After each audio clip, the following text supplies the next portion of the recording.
Katenine now da sai palo. Yapai mene yilepo. Mioti sai.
wasn't like we knew the ropes going into Riven. The world was just so different. We were kind of like we were stumbling around trying to find a style for this thing. Most of our stumbling around was still a little bit too much in the direction of Myst. It still had a kind of that romantic architecture We were determined to do something better than what Myst was. We just wanted something that was more dynamic, more alive. Riven became much larger than what we could have imagined.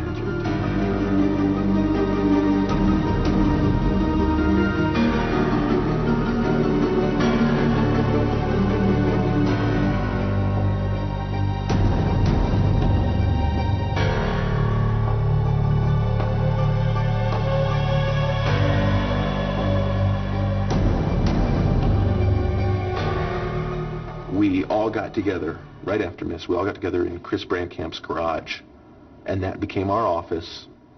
It's a nice garage. Yeah, I think we had 12 people upstairs in this garage, just crammed into these little work areas.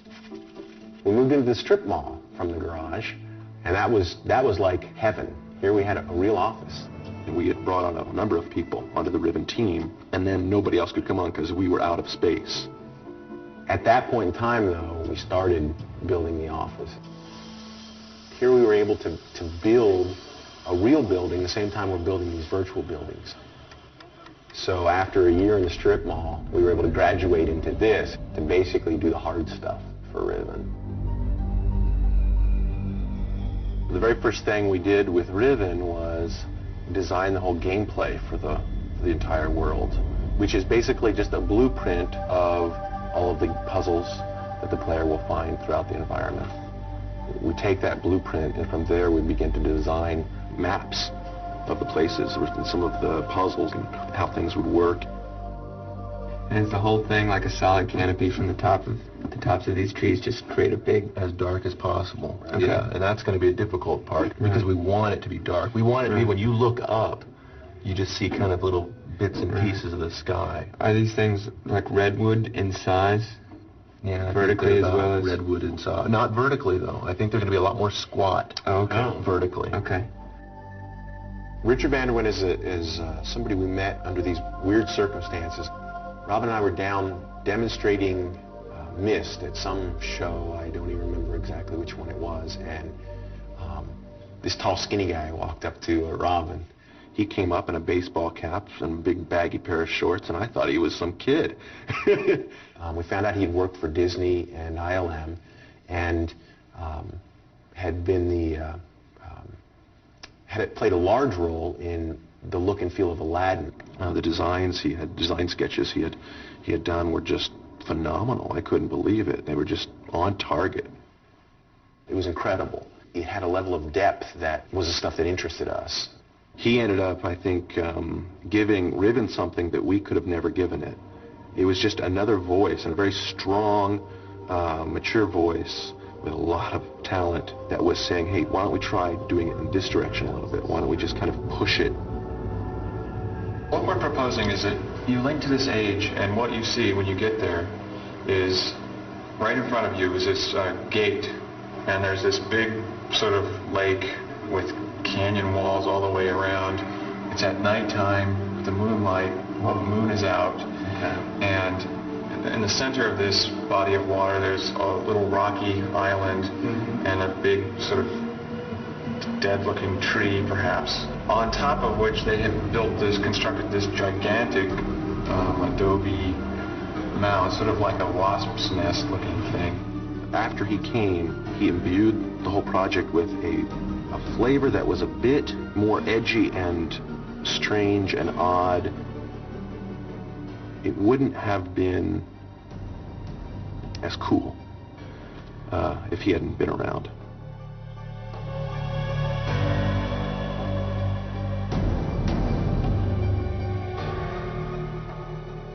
Riven became a place to us as we were designing it. Richard and Robin were picturing themselves there. It was part of what we were doing. Our attempt was to make elements in the Riven world look old and used and broken in. Because you see a lot of computer-generated art that looks plasticky or new or somehow strange. It doesn't look real. We're used to weathered things. That implies reality. The trip to Santa Fe came out of our need for textures. It's as simple as that. So we got pictures of wood and doors and sand and stucco. We wanted to take a lot of pictures of, a lot of nice adobes and woods down there. Very old, kind of weathered wood doors and things like that. So we could map them onto our geometry. The huts, the village huts, those are all Santa Fe textures. Even the village doors, all from Santa Fe.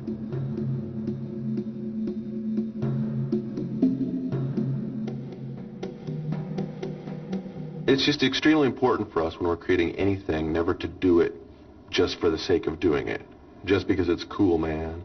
We try to really put meaning into every aspect of the world that we're building. The wark in the game is one of the things that's subtly behind the scenes telling the story.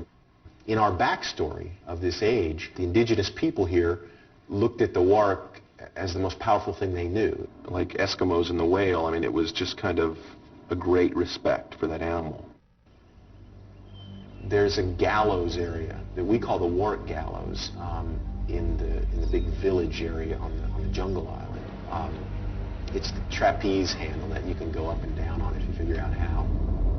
That's actually a wark gallows where a person would be tied to that handle, and Gehn from his throne area would open and close the iris to determine whether that person would live or die. There's a wark that would be underneath that area in a cage in the water, and Gehn's handle would open or close it as the person was lowered. And if Gehn was feeling particularly wonderful on that day, he would spare the person's life, and if not, the wark would get a tasty meal.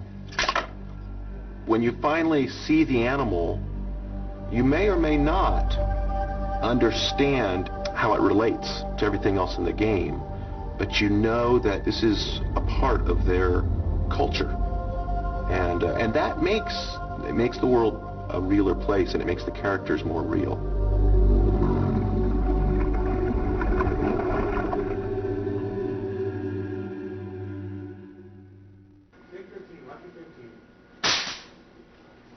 How's it going so far? Today, when we get done, we'll be done with yesterday's schedule. Does that tell you anything?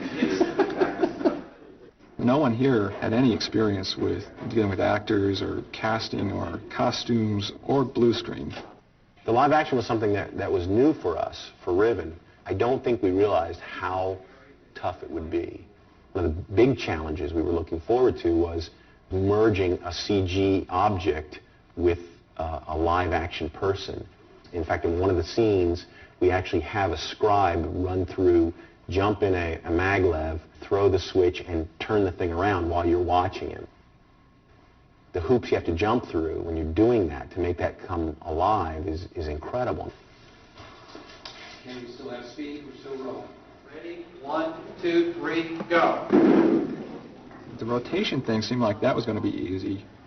We didn't actually know exactly how we were going to rotate the guy on the set. We had to build this huge contraption that rotated at just the same radius that the maglev would rotate, and the lights had to match so that the lighting on the scribe had to match what you would expect. Action, go. 1001, 1002, 1003, 1004, 1005. Cut.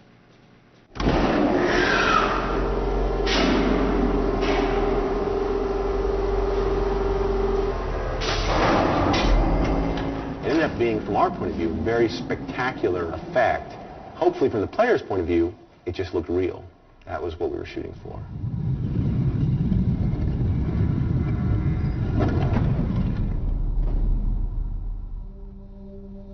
The gate room started out with nothing in it. It was just a very cool puzzle. Richard and I sat together and we came up with ideas to make this room kind of a place of Gehn's that would represent so much about him. So, okay, great. We had this real pretty, real nice, all these nice ideas, and we built it, and we made it so it would rotate, but we were not thinking about the trouble that it would cause when we'd have to render all the different states. There's this one shot. You're standing in the middle of the gate room. You're looking out the door toward a fire marble dome in the distance. there's two doors separating you right in front of that fire marble dome. The inner door that's towards you could be down, or the outer door could be down. So there's two states right there. The fire marble dome could also, instead of spinning, it could be opened into the gold position. So there's two more states. This is all just from one camera angle. The room could be rotated into 5 different directions from that one camera angle as well. It was a nightmare. It was just a nightmare. Because we kept thinking we had all the states done. We kept thinking everything was done for the gate room. We'd send all this stuff upstairs, and they would put it together, and it's like, well, no, we're missing these 28 shots, or, just endless amounts. It turned into hell.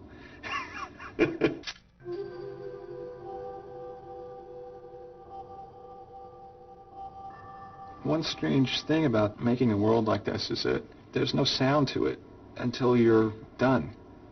We had made these animations basically with a deaf ear. We didn't know what these animations were going to sound like. We had ideas for what they were going to sound like, but when the sound is put into them, it really makes them real. I mean, it makes them come alive for us.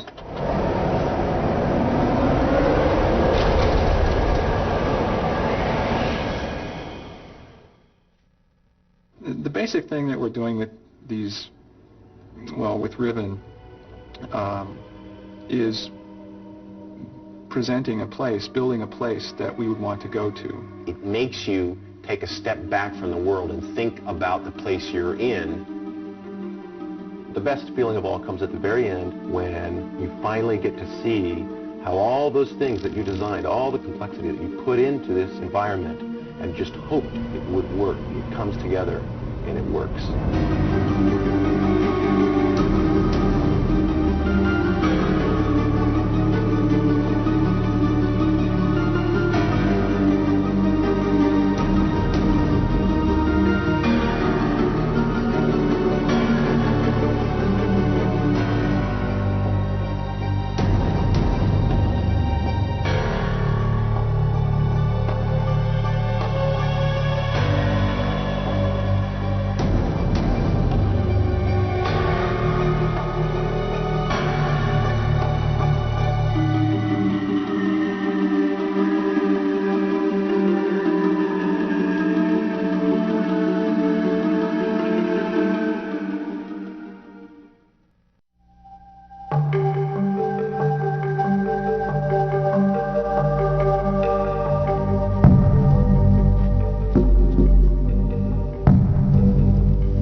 Designing Riven, it's like any other creative endeavor. You sit down with a blank piece of paper, you brain dump onto it, and you throw away most of it, and some of it sticks. The very first thing we did with Riven was design the whole gameplay for the entire world, which is basically just a blueprint of the puzzles that the player will find throughout the environment. We really made an attempt to try and think of those puzzles as part of the environment rather than just some sort of arbitrary Rubik's Cube that you encounter along the way. Obviously it starts exactly where Myst left off, and from there it all changes. The story itself, we've been real hesitant to reveal too much of it. It'd be like telling someone that Darth Vader was Luke's father. It kind of ruins the movie. We don't want to do that. We want people to be really impressed and get the rewards they deserve for waiting for 4 years. The player can go anywhere they want to go in this world. They can look at anything and turn in any direction. And because of that, we have to build a space in the computers that is fully dimensional and complete in every direction. It's basically like setting up a movie set. We have the entire room set up with all of our lights and our cameras so that we can take basically pictures of that room inside the room from any angle that we want. On top of that then, we have so many different states for the elements in that space. For example, you could be looking at a wall and a door could be open, or the door could be closed, or a handle beside the door could be pulled towards you or away from you, and it just goes on and on and on and on. The complexity is immense. And I think that's something people will never realize when they're playing the game. They'll just take for granted that it's a place, it's a real place, and that's what we want them to think. Every object, even down to the smallest bolt on an object, we have a picture that represents what that bolt should look like, what type of metal it is, if it has stains on it. We went into so much detail to create these realistic looking textures for each individual object. The mag car in the outline form of the game was just a footbridge, but when we got to actually solving that problem for real, we asked ourselves, how do we get people from A to B in the most interesting way possible? So we eventually wound up with the mag car, which is basically just like a deluxe horizontal elevator. We had the luxury of not just two people doing artwork, but teams of people, and not just having Macs to do it on, but having XGI workstations. Instead of one person doing sound, we had teams of people doing sound. From the smallest picture to the largest movie, any little bit and piece that we could tell a story with, we did. We've spent 4 years working on this thing. Putting this all together was a monumental task. Almost 5,000 pictures and 3 hours of QuickTime, hour and whatever of music and sound and astronomical amount of data. But the best feeling of all comes at the very end when you get to watch people wander through the environment. You get to see their reaction.